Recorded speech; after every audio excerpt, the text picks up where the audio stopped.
स्वागत है आपका एक और नई कहानी के साथ।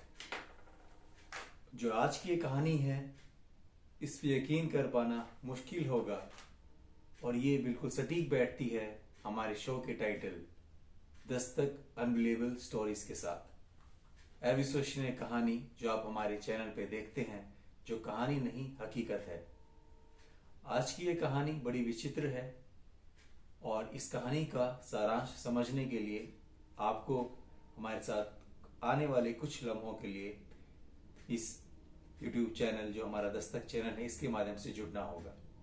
तो जो कहानी मैं सुनाने वाला हूँ, ये कहानी अपने आप में ये दर्शाती है कि इंसान की महत्वाकांक्षाएं और प्यार जो है, प्यार का आप उस प्यार को किस हद तक जा सकते हैं कि आप उस प्यार के लिए कहीं ना कहीं अपने पूरे परिवार को खतरे में डाल देते हैं और शायद वो प्यार ना होके वो एक ऐसी दास्तां बन जाती है जो अधूरी रहती है और जिसका खामियाजा ना जाने कितने लोगों को भुगतना पड़ता है जिसमें उनकी कोई गलती ना भी हो।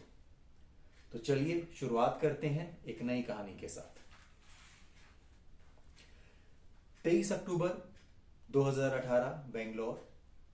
23 अक्टूबर 2018 को ओरेकल का जो कंपनी है ओरेकल, उसके कस्टमर सर्विस डिपार्टमेंट में जो दफ्तर है ओरेकल का, उसके कस्टमर सर्विस डिपार्टमेंट में एक शख्स है जो काम करते हैं और ये जो दफ्तर है उस शख्स से मिलने के लिए दो विजिटर आते हैं।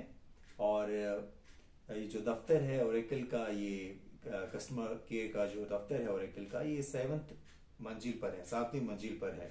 और इस लगभग रात के पौने 12 बजे दो शख्स आते हैं और उनकी जो ऑफिस का जो फ्रंट डेस्क रहता है उस समय, या जो वहाँ पे जाहिर सी बात है कि दिन में तो फ्रंट डेस्क रिसेप्शनिस्ट रहते हैं, लेकिन रात के पौने 12 बजे अगर कोई आए तो उस समय जो वहाँ के चपड़ासी थे उनको कहला के, या जो वहाँ पे केयर टेकर थे, जो सिक्योरिटी गार्ड थे, उनके माध्यम से उनके जो ओरेकल के जो ऑफिस हैं उन पे एक जो शख्स है उनको ये संदेश भेजा जाता है कि आपको जो कस्टमर केयर में एग्जीक्यूटिव जो थे उनको वहाँ पे बताया जाता है कि आपसे मिलने के लिए दो शख्स आ रखे हैं। और जो शख्स था जिन्हें इनसे मिलना था उसको ये लगा कि अमूमन मेरे दोस्त आते रहते हैं, मिलते रहते हैं, तो कोई नई बात नहीं है। वो जाता है जो मीटिंग रूम है ओरेकल के कैंपस में, उस मीटिंग रूम में जाता है और उन दो लोगों से मुलाकात करता है। अब जाहिर सी बात है, मुलाकात करता है तो मीटिंग रूम में आता है और मीटिंग रूम में जैसे ही वो एंट्री करता है, मुलाकात करता है, तो वो उन्हें एकदम पहचान नहीं पाता। वो उन दो शख्सों से कभी पहले मिला नहीं रहता और वो उन्हें पहचान नहीं पाता और बड़ी असमंजस के साथ उन्हें देखता है। दोनों विजिटर में से एक बड़े ही प्यार से, एक बड़े ही हल्के अंदाज से मुस्कुराते हुए कहता है कि हेलो मिस्टर तरुण, कैसे हैं आप।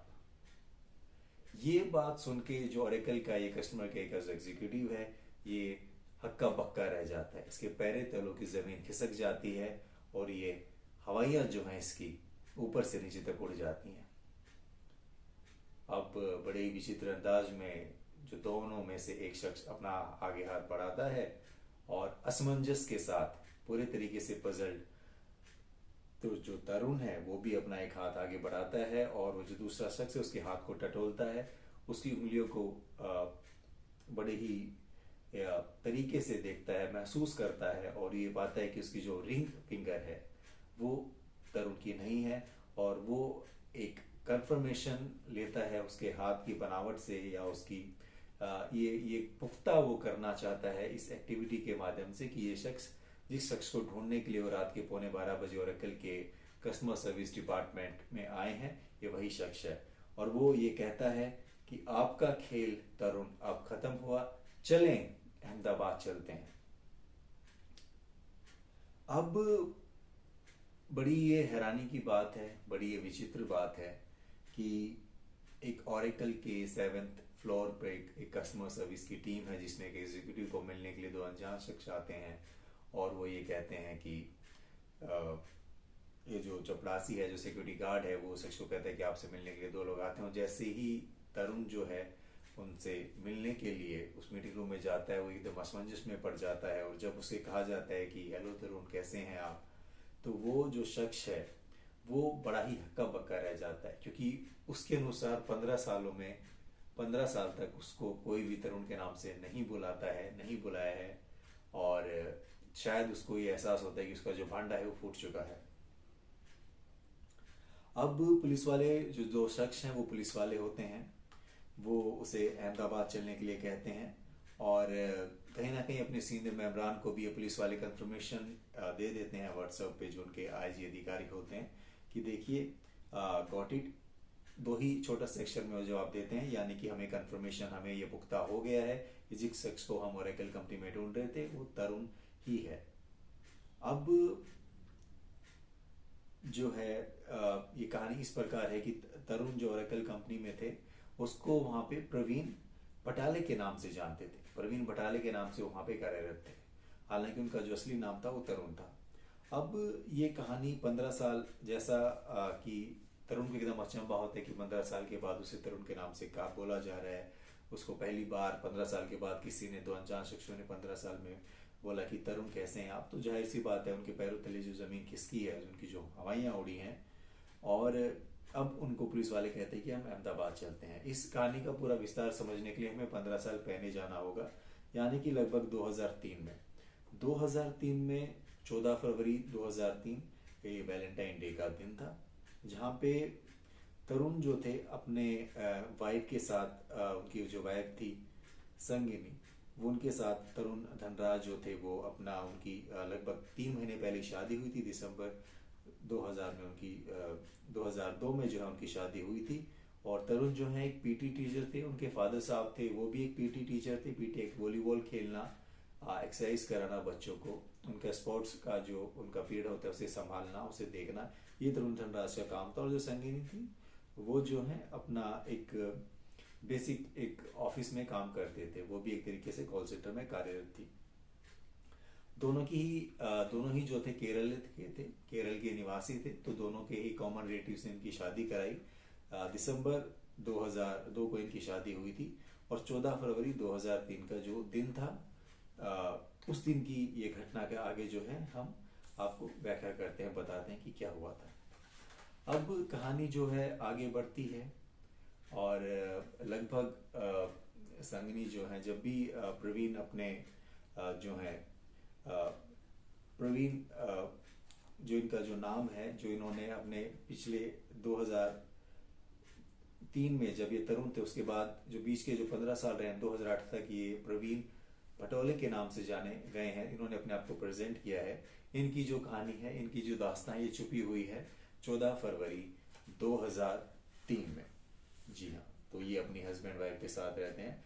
14 फरवरी को लगभग अगर मैं आपको बताऊं, 14 फरवरी 2003 को जो इनकी वाइफ है संगनी, उनके माता पिता को एक कॉल आता है। कॉल करने वाला कोई और नहीं, तरुण धनराज ही होता है, उसका हस्बैंड होता है, और कहता है कि संगनी अस्पताल में भर्ती है, उनकी हालत बहुत गंभीर है और जो है वो बहुत क्रिटिकल है, आप सब लोग हॉस्पिटल आ जाएं। पूरा परिवार चिंतित होता है, पूरा परिवार भगदड़ मचाते हुए हॉस्पिटल पहुंचता है। और हॉस्पिटल पहुंचने के बाद लगभग उनको ये एहसास होता है, जानकारी दी जाती है कि संगनी जो है उनकी हालत बहुत ज़्यादा गंभीर है, और कुछ ही पलों के बाद संगनी की जो है मौत हो जाती है। और अब जाहिर सी बात है, एक शादीशुदा 3 महीने पहले शादी हुई हो तो एक जो माहौल होता है वो किस प्रकार का होता है। तरुण जो है वो रो रो के इतना उनका बुरा हाल होता है, तो उन्हें पूरा परिवार सपोर्ट करता है। उनके जो बड़े भाई हैं, उनके जो माँ हैं, बाप हैं, बिल्कुल उनके साथ इस मुश्किल घड़ी में खड़े रहते हैं। और जब पोस्टमार्टम होता है तो वहाँ पे एक जो खबर आती है पुलिस के सामने, जो नजर आता है कि उनकी जो दुपट्टा होता है उसको गले में उनको रौंदा गया है, गले में उनको जबरदस्ती भींच के मारा गया है। अब जब सवालात पुलिस करती है, पुलिस को जब थोड़ी सी यहाँ पे कुछ चीजें सही नहीं लगती, तो वो तरुण को ही घेरे में लेती है। लेकिन तरुण इस तरीके से वो रोते हैं, इस तरीके से वो अपने दुख को व्यक्त करते हैं कि पुलिस उनसे कुछ चीजें तो पूछ ही नहीं पा रही थी, बात ही नहीं कर पा रही थी। अब ये घटना लगभग 14 फरवरी की थी। एक दिन के बाद ही जो है 15 फरवरी को इतनी हालत खराब होती है तरुण धनराज की कि वो उनको भी अस्पताल में भर्ती किया जाता है, अस्पताल में भर्ती करना पड़ता है। अब जाहिर सी बात है कि पुलिस अपनी तरफ से कुछ चीज़ें पूछती है, तो पुलिस को जो है घर में उस समय क्योंकि तरुण ही होते हैं, तो तरुण ने पुलिस को जो बताया वो बताया कि चोरी मारी करने के लिए लोग आए थे, चोरी डकैती करने के लिए आए थे, और मैं तो हमेशा से संगनी को ये कहता था कि वो घर में अकेले ना रहें, घर में यहाँ पे ये जो है लोग चोरी करने के लिए सेंध लगाने के लिए हमेशा तैयार रहते हैं, तो आप जब भी घर में रहो अपने माँ बाप के पास चले जाएं।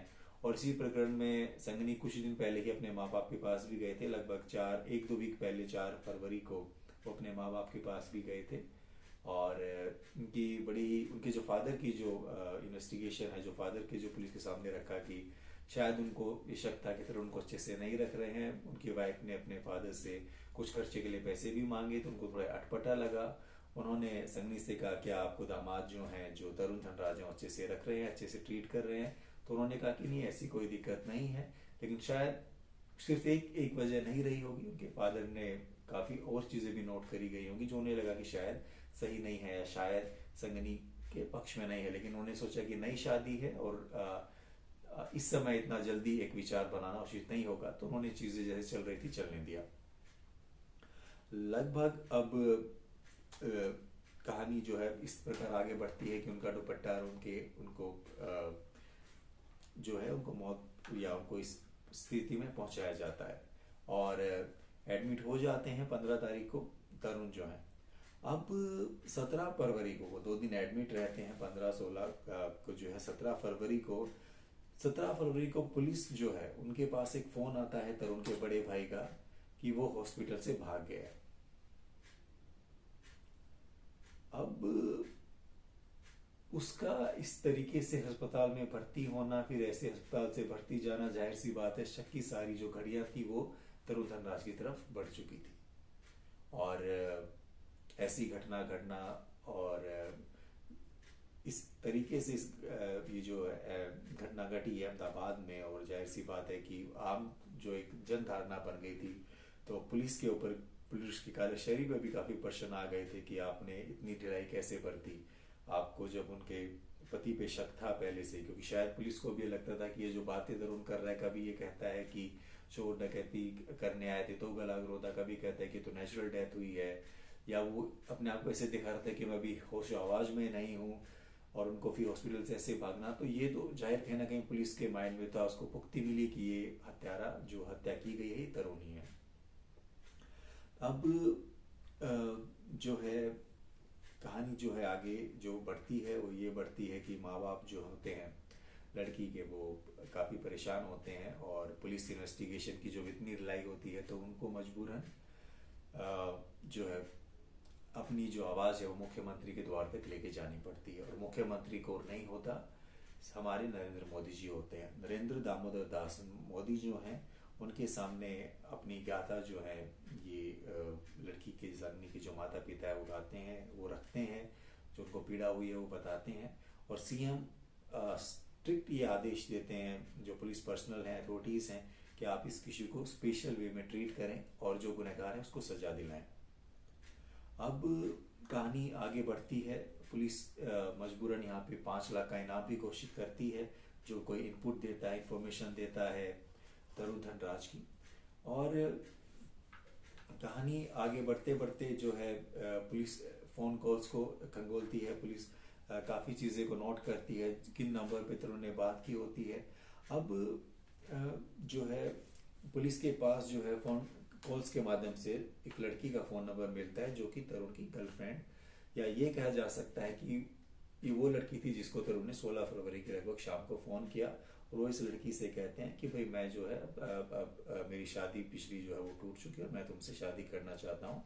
और कुल मिला के जो पुलिस ये सब चीज़ों का बात रिश्तेदारों से करती है और फिर उसकी जो गर्लफ्रेंड उससे बात करती है, तो लड़की भी जो चीज़ें बताती है, तो शायद तरुण इस शादी से खुश नहीं था और वो अपनी जो गर्लफ्रेंड थी उससे शादी करना चाहता, जिसको उसने 16 तारीख को फ़ोन किया, और लड़की ये कह के इनकार कर देती कि मैं किसी कातिल से शादी नहीं कर सकती, ना करना चाहती। अब और इस बात की पुख्ती जब पुलिस रिकॉर्ड्स में देखती है तो वो लड़की को जो उसकी गर्लफ्रेंड होती है उसको क्लीन चिट देने का काम करती है।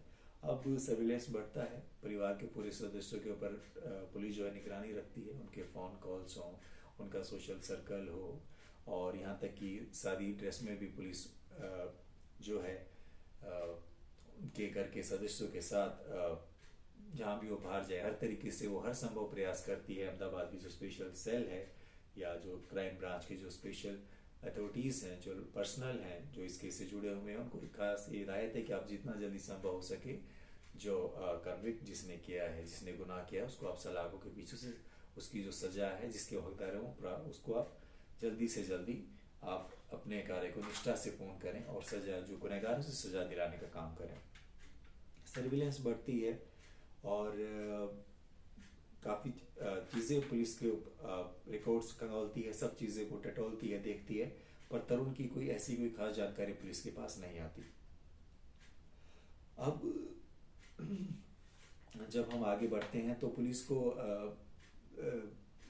क्योंकि कोई एकदम तो कोई जानकारी नहीं थी पुलिस के पास, तो थोड़ा जैसे केस आगे बढ़ता है 2009 को पुलिस को एक इनपुट मिलती है कि तरुण की जो है डेथ, तरुण के फादर साहब है उनकी डेथ हुई है, और ये बात उनको पता चलती है क्योंकि देखिए एक केस जब चलता है, जब आप 2003 की आप बात करते हैं, फिर ये 2009 आ गया, तो एक केस चलता है, उस पर काफ़ी ट्रांसफ़र होते रहते हैं, जो ऑफिशियल्स होते हैं, जो कंसर्न पर्सन होते रहते हैं, जब कोई नया अधिकारी आता है तो अपने तरीके से काम को करना चाहता है, वो एक अपडेट लेता है कि इस केस का क्या अपडेट है, क्योंकि जब सीधा मुख्यमंत्री की तरफ से आदेश आ गए थे कि आप इसे एक स्पेशल ट्रीटमेंट दें, तो ये पुलिस के हमेशा नोट में तो रहता था, हमेशा उनकी जो मीटिंग्स होती थी या जो केसेस थे हाईएस्ट प्रायोरिटी उन सबके जो जिक्र होता था, जो चर्चा होती थी, तो उसमें केस हमेशा शामिल रहता था और अपडेट मांगने का अधिकारी काम करते थे। और शायद पुलिस को भी ये नज़र आ रहा था कि वो इस केस को इतनी जल्दी रिजोल्व नहीं कर पा रहे हैं, कोई उन्हें सही इनपुट या स्ट्रॉन्ग पॉइंट नहीं मिल पा रहा था, लेकिन इसकी फाइल को बंद नहीं किया गया, फाइल चलती रही थी और पुलिस हमेशा जो भी अधिकारी आता था वो हमेशा टीम को कहते थे कि आप इसके रिगार्डिंग जो संभव है वो प्रयास करें, सही जानकारी एकत्रित करें और इसको रिजोल्व करें, केस को जितना जल्दी संभव हो सके इसे क्लोज करें और एक सही दिशा में। अब 2009 में पुलिस को इनपुट मिलती है कि जो तरुण धनराज हैं उनके फादर की डेथ हो गई है और 2009 में उनको केरला में देखा भी गया था, और ये कहा गया, पुलिस को जानकारी मिली कि वो अपने मम्मी पापा से मिले भी थे अलग से, और उसके अगले दिन ही उनके फादर साहब की लगभग डेथ हो गई थी। ये भी इनपुट मिली। अब वो अहमदाबाद में थे, अब काफ़ी जब दिन बीत गए, काफ़ी जब कोई पुलिस को कोई ऐसी कोई फर्दर क्ल्यू नहीं मिला, कोई जानकारी नहीं मिली, तो पुलिस क्या करती है, पुलिस उनकी जो गर्लफ्रेंड है जिसको उन्होंने 16 फरवरी को फ़ोन किया था उनको फिर से कनेक्ट करती हैं और फिर उनको कहा जाता है कि आपकी क्या आपको तरुण ने फ़ोन किया है, क्या दोबारा तरुण ने आपसे बात करने का प्रयास किया है। इस पर गर्लफ्रेंड कहती है कि देखिए मेरे कुछ दोस्तों के द्वारा मुझे जानकारी मिलती है कि उन्होंने तरुण को दिल्ली के किसी मॉल में देखा है और उसकी माँ को भी उसके साथ देखा गया है। अब ये जो कहानी है लगभग 2016 की है, अब 2016 आ गया है, इस कहानी का प्रकरण चलते हुए ये प्रकरण जो 2003 से शुरू आता है अब 2016 आ गया। टीम अपनी जांच पेश में लगी हुई है, दिल्ली के मॉल को भी टीम पहुंचती है, वहां पे भी इन्वेस्टिगेशन करती है और पुलिस जो है हर तरीके से चीज़ों को इकट्ठा करती है, सीसीटीवी कैमरेस की मदद लेती है, लेकिन अभी तक कोई ऐसी सटीक इन्फॉर्मेशन, कोई ऐसा दस्तावेज पुलिस के हाथ नहीं लगा, ऐसा कोई सुराग पुलिस को नहीं मिला जिसके तहत वो कोई मजबूत कदम उठा सके यहाँ पे तरुण के खिलाफ। अब 2018 आता है, पुलिस को ये उम्मीद रहती है कि अब इसके परिवार में बड़े भाई से तो इसका कोई कांटेक्ट नज़र नहीं आता है, इसकी माँ से ही ये बात करेगा। माँ अब बुजुर्ग भी हो चुकी हैं और इसकी माँ एक रिटायर्ड नर्स थी, तो कहीं ना कहीं इसके माइंड में है कि ये अपनी माँ के टच में आएगा ही आएगा, और जब ये आएगा तो हम इसे जो है दबोचेंगे। अब कहानी ऐसे ही आगे बढ़ती रहती है, पुलिस की कुछ जो टीम है वो डिस्कशन इस केस पे करती है, अपडेट हमेशा लेने का काम टीम करती है, और ऐसा कोई हालांकि पुलिस को कोई ऐसी खास कामयाबी इस केस में मिलती नहीं है। अब अगर आप बात करें तो 23 अक्टूबर 2018 को बेंगलोर से ओरेकल कस्टमर केयर से जो इसकी माँ है, जो जिनका नाम अनम्मा जो नाम था उनका, उनके पास एक फ़ोन आता है ओरेकल के लैंडलाइन नंबर से। और जब ओरेकल के कस्टमर सर्विस डिपार्टमेंट से फ़ोन आता है अनम्मा के पास, जो तरुण धनराज की माँ है उनके पास, तो जो कि एक रिटायर्ड नर्स है, तो एक रिटायर्ड नर्स थी, तो उनका कोई कनेक्शन पुलिस को समझ नहीं आता कि ओरेकल से इनका ऐसा कोई क्या काम पड़ सकता है कि उनको वहाँ से कॉल आए। यहाँ पुलिस के कान खड़े होते हैं, पुलिस को एक सुराग, कुछ उम्मीद नजर आती है। अब पुलिस क्या करती है कि पुलिस बेंगलुरु की जो टीम है या बेंगलुरु की जो पुलिस है उसके साथ कोलैबोरेशन करके जो ओरेकल की जो एचआर है उनको ये कहती है कि आपके जितने भी एम्प्लॉयज हैं सबकी लिस्ट हमें दीजिए। लिस्ट आती है। देखिए ये कहानी हकीकत है। लिस्ट आती है और ये दर्शाता है कि पुलिस की ना हारने वाली जो हिम्मत है, या जो उनका जो एक जो अधिकारी हैं, जो ये तारीफ के काबिल बात है यहाँ पे गुजरात, ये जो अहमदाबाद की जो स्पेशल सर्विसेज हैं, जो क्राइम ब्रांच के जो अधिकारी हैं, कि उन्होंने इस केस को बंद नहीं होने दिया, फाइल को बंद नहीं होने दिया, उन्होंने हिम्मत नहीं हारी। सुराग भले ही कम हो लेकिन वो हमेशा अपडेट मांगते रहे, और ये उनकी कार्यशैली या उनका प्रभाव ही था कि इतनी मुश्किल इस केस को भी अमल जमा पहुंचाने में पुलिस को एक बहुत बड़ी कामयाबी मिली। रूटीन चेकअप के लिए एचआर को जो बेंगलुरु पुलिस है, अहमदाबाद पुलिस उनके कोलब्रिज के साथ उनसे एचआर लिस्ट मांगती है, और वो सभी नामों का पुलिस जो है बड़ी ध्यान से अध्ययन करती है। पूरी लिस्ट में एक नाम पुलिस को बड़ा चुभता है, अटपटा लगता है, प्रवीण भटेले। पुलिस को लगता है कि ये नाम उन्होंने सुना है। अब ज्यादा तफ्तीश करने पे पता चलता है कि जो अनम्मा है, जो तरुण धनराज की माँ है, वो प्रवीण भटेले नाम के शख्स से बात करती हैं। अब प्रवीण भटेले के बारे में और जानकारी इकट्ठा की जाती है तो पता चलता है उसकी शादी हुई है निशा नाम की लड़की से, और उसके जो है 2 बच्चे भी हैं। और निशा जो है वो भी बात करती हैं अनम्मा से, यानी तरुण की माँ से। ये सारा एक सर्कल सा पुलिस को लगता है, और पुलिस को कहीं ना कहीं लगता है कि क्या प्रवीण भटोले ही तो तरुण धनराज नहीं। इस कहानी को कंफर्म करने के लिए ही 23 अक्टूबर 2018 को बेंगलोर में अहमदाबाद की स्पेशल जो क्राइम सेल है वो विजिट करता है। रात के 11:15 बजे वो, जैसे उनके पास एचआर की लिस्ट आती है, वो पूरी अपना रिसर्च जो कंप्लीट कर लेते हैं। 11:15 बजे वो जाते हैं, क्योंकि वहाँ पे लेट नाइट शिफ्ट चलती हैं। यूएस कस्टमर बेस्ड ये कस्टमर सर्विस सेंटर है, और वो प्रवीण भटोले से जो मिलते हैं नीचे, और प्रवीण भटोले के जो पैरों के तले जमीन खिसकती है। 15 साल के बाद उनके हाथ में जो रिंग है, फिंगर है, उनकी नहीं मिलती है। इसका कारण यह था कि वॉलीबॉल के ओपीटी के जब टीचर थे तो वॉलीबॉल की प्रैक्टिस के दौरान उनका जो है एक हाथ की उंगली टूट गई थी। अब ये पूरी चीज पुलिस को कंफर्मेशन मिल जाती है, और पुलिस जो है उन्हें अहमदाबाद ले जाती है, और उनका जो सजा है उन्हें जो है पुलिस के द्वारा दी जाती है। अब जो सवाल आपके मन में आता है कि अपनी गर्लफ्रेंड से शादी करने के लिए उन्होंने अपनी बीवी को मारा, और उसके बाद गर्लफ्रेंड ने उन्हें हत्यारा कह के, कातिल कह के उनके इश्क को कबूलने से मना कर दिया। 15 साल तक वो प्रवीण भटोले के नाम से जो है वो रहते हैं, और पूरी अपनी पहचान बदल लेते हैं। तो हम ये समझने का प्रयास करते हैं कि प्रवीण भटोले ही क्यों उनका नाम जो है उन्होंने रखा। जब स्कूल कॉलेज भोपाल में पढ़ते थे तरुण धनराज, तो उनके सहपाठी थे प्रवीण भटाले। प्रवीण भटाले के ने एक ट्यूशन सेंटर खोला होता है। ये वहाँ पे ये जो मर्डर है उसको करने के बाद, अपनी बीवी संगनी को मारने के बाद, उसका आधार कार्ड, ड्राइविंग लाइसेंस, पासपोर्ट, इन सबको स्कैन कर लेते हैं, और प्रवीण भटाले की जगह अपनी फोटो चिपका देते हैं। बाकी सारी डिटेल्स प्रवीण भटाले की रहती हैं। और इस सब प्रक्रिया में अपने ओरेकल कंपनी की तरफ से वो 3 बार विदेश अमेरिका की यात्रा भी करके आ चुके हैं। अब ध्यान से इस केस को हमें पढ़ा जाए तो इस केस को देखें आप, लगभग 15-16 साल इस केस को चलते हुए, और जहाँ पे एक छोटी सी गलती, तरुण धनराज ने लैंडलाइन नंबर से अपनी माँ को कनेक्ट किया, क्योंकि जो पुलिस का शक था किसी एक माँ है और उसकी माँ से बात करता रहेगा, और कैसे अगर वो लैंडलाइन नंबर से बात नहीं करते तो ना जाने कितने और साल लग जाते प्रवीण भटाले या तरुण धनराज तक पुलिस को पहुंचने में।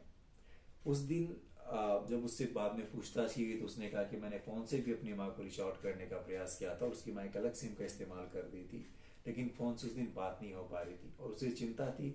और उस चिंता में ही गहमा गहमी में उसने अपने कंपनी के लैंडलाइन नंबर से फोन कर दिया, जिसके कारण ही उसे फांसी मिली। इसीलिए कहा जाता है कि शातिर कोई कितना भी क्यों ना बन ले, एक गलती करता है और एक गलती काफी रहती है उसे सजा दिलाने के लिए। अब ये ऐसी कहानी है जो अपने आप में ही इंसान की जो महत्वाकांक्षाएं हैं या जो उसकी संभावनाएं हैं जिंदगी की, उसे कैसे चुनौतियां पेश करती हैं। और ये कहानी देख के जाहिर सी बात है कि बहुत पीड़ा होती है। और जो तरुण धनराज है, ये उन्होंने जब अपनी बीवी का कत्ल किया 14 फरवरी 2003 को, तो उसके लगभग एक वीक के बाद ही वो दिल्ली में आ गए। तो दिल्ली में उन्होंने कॉल सेंटर जॉब किया। वो फिर बम्बई चले गए थे। बम्बई में वो जाते हैं, उन्हें एक निशा नाम की लड़की मिलती है कॉल सेंटर में, वहाँ पे भी वो काम करते हैं। वो कहते हैं निशा को, मेरा दुनिया में कोई नहीं है, मैं अनाथ हूँ, अकेला हूँ। फिर उनके उसके साथ 2 बच्चे भी होते हैं। फिर वो अपनी माँ के साथ भी उसे बात करवाते हैं। और इस पूरे प्रकरण में उन्हें लगता है कि वो सिकंदर हैं, वो जैसे खेल खिला रहे हैं वैसे खेल खेला जा रहा है। लेकिन चोर कितना भी शातिर क्यों ना बन ले, जैसा मैंने आपको कहा, उसकी एक गलती काफी है उसे उसकी जो सजा है उसके करीब ले जाने में। 3 बार अमेरिका ये घूम के आए, 3 बार यूएस विजिट इन्होंने किया प्रवीण बाटले के पासपोर्ट पे, जहाँ पे उन्होंने अपनी फोटो लगा ली थी। और कितना लूपहोल है सिस्टम में, इससे हमें ये भी नजर आता है। लेकिन अमूमन जो मेहनत थी पुलिस की वो रंग लाई और प्रवीण भटाले जो है जेल के अंदर गए। और जो प्रवीण भटाले हैं असल में वो भी एक पीटी टीचर ही हैं और वो अभी नॉर्थ इंडिया के जो कॉलेजेस उसी में अपनी सर्विसेज ऑफर करते हैं। आपका हरियाणा है, वो पंजाब है, उत्तर प्रदेश है, यहाँ पे उनका काफ़ी अच्छे वो एक पीटी टीचर और एक अच्छा स्टूडेंट जो है उन्हें स्पोर्ट्स की तरफ एंथुजियास्ट करते हैं, इंस्पायर करते हैं। तो ये कहानी थी आज की। कैसे एक इंसान अपनी बीवी का पल्लू घोट के मारने का प्रयास करता है और जिस लड़की के लिए करता है वो लड़की उसे शादी करने से मना कर देती है कि वो एक कातिल है। कैसे वो एक दूसरी लड़की से शादी करता है, उसके साथ 2 बच्चे करता है और फिर कैसे एक लैंडलाइन नंबर से कॉल करता है। शायद उसको अपनी माँ की चिंता थी, उसकी तबीयत की चिंता थी। उसने अपने फ़ोन से ट्राई किया लेकिन फ़ोन से बात ना होने का लैंडलाइन से ट्राई किया और एक ही गलती और वही एक गलती पुलिस को पकड़नी होती है। और जब पुलिस पकड़ लेती है तो असाधारण अविश्वसनीय कहानियां सच्चाई का रूप लेती हैं। मुझे उम्मीद है कि आपने इस कहानी को एंजॉय किया होगा, आपने इस कहानी को पसंद किया होगा और हमेशा आप सतर्क रहेंगे अपने समाज के प्रति, अपने लोगों के प्रति, अपने देश के प्रति और कुछ बेटर करेंगे आप अपने लिए और अपने सोसाइटी के लिए। इस उम्मीद के साथ इस कहानी की हम जो शुरुआत थी उसे अब हम ख़त्म करते हैं। और ये रिक्वेस्ट आपसे रहेगी कि ये कहानी हम और भी आपके लिए आगे लेके आते रहेंगे। आप कहानी पूरी सुनते हैं तो ये जो चैनल पे जो सब्सक्राइब का बटन है इसे आप सब्सक्राइब करें, जो बेल है बेल आइकन को क्लिक करें ताकि जो भी नई कहानी हम आपके साथ लाएं वो आपके नोटिफिकेशन सेक्शन पे आपको नजर आए। और चैनल को शेयर करें। अपना बहुमूल्य कीमती समय हमारे साथ देने के लिए आपका बहुत बहुत धन्यवाद। आपका दिन शुभ हो। धन्यवाद।